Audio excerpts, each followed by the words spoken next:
जय गुरु गोरखनाथ।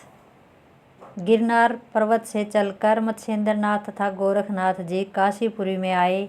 वहां गंगा में स्नान करने के उपरांत तीर्थराज प्रयाग में जा पहुँचे। उन दिनों प्रयाग में त्रिविक्रम नाम का राजा राज्य करता था। राजा अत्यंत दानी, त्यागी तथा धर्मात्मा था। उसके राज्य में कहीं भी पाप अथवा अन्य किसी प्रकार की बुराई का नाम नहीं था। संपूर्ण प्रजा हर प्रकार से सुखी तथा संपन्न थी। राजा की पत्नी का नाम रेवती था। रेवती रानी भी बड़ी दयालु, सद्गुणी एवं पतिव्रता थी।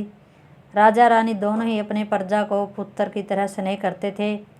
प्रजा भी उन दोनों को अपने माता पिता के रूप में अनुभव करती थी। संपूर्ण सुखों के विद्यमान रहते हुए भी राजा रानी तथा प्रजा को सबसे बड़ा दुख यही था कि वृद्धावस्था आ जाने पर भी राजा की कोई संतान नहीं थी। मृत्यु के पश्चात सिंहासन का उत्तराधिकारी एवं श्राद्ध आदि कर्म करने वाला कोई पुत्र न होने के कारण राजा और रानी दोनों ही अपने मन में हर समय चिंतित और दुखी रहते थे। मत्स्येंद्रनाथ जी जब प्रयाग में पहुँचे थे, उसी समय गोरखनाथ जी भी विभिन्न तीर्थों में भ्रमण करते हुए वहां आ गए थे। एक दिन दोनों गुरु शिष्य त्रिवेणी संगम में स्नान करने के उपरांत जिस समय संगम तट पर बैठे हुए जाप कर रहे थे, उसी समय उनके कानों में बहुत से लोगों के एक साथ रोने की आवाज़ पड़ी। गुरु शिष्य ने दृष्टि उठाकर देखा तो पता चला कि प्रयाग के राजा त्रिविक्रम की मृत्यु हो गई है। प्रजाजन उसके शव को दाह संस्कार करने के लिए त्रिवेणी तट पर ले आए हैं। पति के शव के साथ सती होने के लिए रानी रेवती भी आई हुई है। संपूर्ण प्रजाजन इसी शोक से बहुत दुखी हो रहे हैं। इस दृश्य को देखकर गोरखनाथ जी का हृदय पसीज गया। उन्होंने मत्स्येंद्रनाथ जी से कहा कि हे गुरुजी, यह राजा संतान विहीन अवस्था में मृत्यु को प्राप्त हुआ है। इसके साथ ही रानी भी सती होने के लिए आई है। इसके राज्य का कोई उत्तराधिकारी नहीं है। ऐसी स्थिति में शत्रु लोग इसके राज्य पर चढ़ाई कर देंगे। उसमें बहुत से लोगों के प्राण चले जाएंगे, धन धान्य की लूट होगी। ये सब घटनाएं न घटे, इसीलिए आप कृपया करके उस राजा को पुनर्जीवित कर दीजिए और इसे ऐसा वरदान दीजिए जिससे इसे पुत्र की प्राप्ति हो। पुत्र के उत्पन्न हो जाने पर यदि इस राजा की मृत्यु भी हो जाएगी तो उस स्थिति में कोई अनर्थ नहीं घटेगा।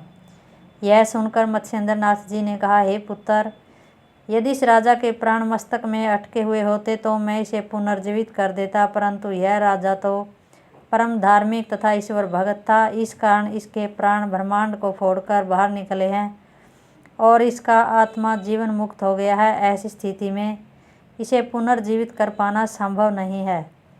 गुरुमुख से इन शब्दों को सुनकर गोरखनाथ जी ने समाधि लगाकर देखा तो ज्ञात हुआ कि मत्स्येंद्रनाथ जी का कहना सत्य था।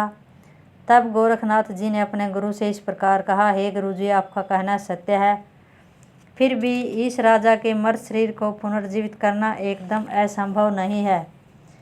मत्स्येंद्रनाथ जी ने पूछा, वह कैसे? गोरखनाथ जी ने उत्तर दिया कि मैं इस राजा के मर्त शरीर में अपने प्राणों का प्रवेश करवाए देता हूँ, उससे यह राजा पुनर्जीवित हो जाएगा। यह सुनकर मत्स्येंद्रनाथ जी ने कहा कि तुम्हारा यह कहना तो ठीक है, परंतु ऐसा करने में सबसे बड़ा झंझट यह है कि प्रथम जब तुम राजा के कोई पुत्र न हो जाए तब तक उसके शरीर में अपने प्राणों को रखना पड़ेगा।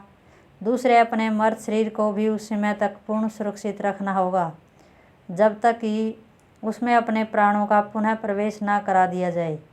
गोरखनाथ जी बोले, यह शरीर तो परोपकार के लिए है, यदि इतना झंझट उठाना पड़े तो भी मैं इसके लिए तैयार हूँ। आप मुझे केवल आज्ञा दीजिए ताकि मैं संजीवनी विद्या द्वारा इस राजा के मर्त शरीर में अपने प्राणों का प्रवेश करवा दूँ। यह सुनकर मत्स्येंद्रनाथ जी ने कहा कि हे पुत्र, यदि तुम्हारी यही इच्छा है कि यह राजा पुनर्जीवित अवश्य हो तो मैं स्वयं इसके शरीर में अपने प्राणों को प्रविष्ट करवाए देता हूँ। तो मैं अभी संसार में बहुत से काम करने हैं। दूसरे, मैं तो तिर्य राज्य में रहकर एक बार विषय वासना में लिप्त रह चुका हूँ। तुम अभी तक ऐसी बातों से एकदम दूर रहे हो, अतः तुम स्वयं इस झंझट में मत पड़ो। तुम्हारी आकांक्षा को पूर्ण करने हेतु मैं इस राजा के मर्त शरीर में अपने प्राणों का संचार कर रहा हूँ। तुम मेरी मर्त देह को सुरक्षित बनाए रखना। 12 वर्ष बाद मैं पुनः अपने शरीर को छोड़कर अपनी देह में प्रविष्ट हो जाऊंगा। गोरखनाथ जी यह सुनकर अत्यंत प्रसन्न हुए। उन्होंने मत्स्येंद्रनाथ जी की मर्त देह की रक्षा का भार अपने ऊपर लिया तत्पश्चात वे मृतदेह को सुरक्षित रखने के लिए किसी उपयुक्त स्थान की खोज में चले गए। नगर के बाहर एक पुराना मंदिर था, उसमें एक पुजारी रहा करती थी। मंदिर के भीतर एक तहखाना भी था। गोरखनाथ जी को वह स्थान सुरक्षित एवं श्रेष्ठ प्रतीत हुआ। उन्होंने आकर मत्स्येंद्रनाथ जी को स्थान के विषय में सूचना दी। मत्स्येंद्रनाथ जी गुरु गोरखनाथ जी उसमें मंदिर के तहखाने में जा पहुँचे। वहाँ उन्होंने समाधि लगाकर अपने प्राणों को राजा त्रिविक्रम के मृत शरीर में प्रविष्ट करवा दिया। मत्स्येंद्रनाथ जी का निर्जीव शरीर उसी मंदिर के तहखाने में रहा। गोरखनाथ जी ने पुजारिन को उसके विषय में सब कुछ बताने के उपरांत कहा कि इस मृतदेह की यहाँ उपस्थिति का पता किसी को न चले।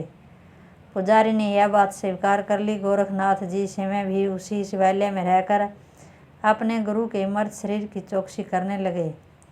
उधर मत्स्येंद्रनाथ जी के प्राणों के प्रवेश करते ही राजा त्रिविक्रम का मृत शरीर पुनर्जीवित हो गया। शमशान में दाह संस्कार के लिए लाई गई राजा की मृतदेह को हिलते डुलते देखकर पहले तो सब लोगों को बड़ा आश्चर्य हुआ, परंतु जब उन्होंने देखा कि यथार्थ में ही मृत राजा के प्राण शरीर में वापस लौट आए हैं तो उन्हें अत्यंत प्रसन्नता हुई।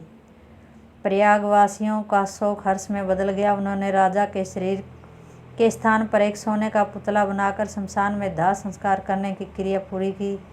रानी, मंत्री और प्रजाजनों ने प्रसन्नता में भरकर याचकों को मुँह मांगी वस्तुएं भेंट की।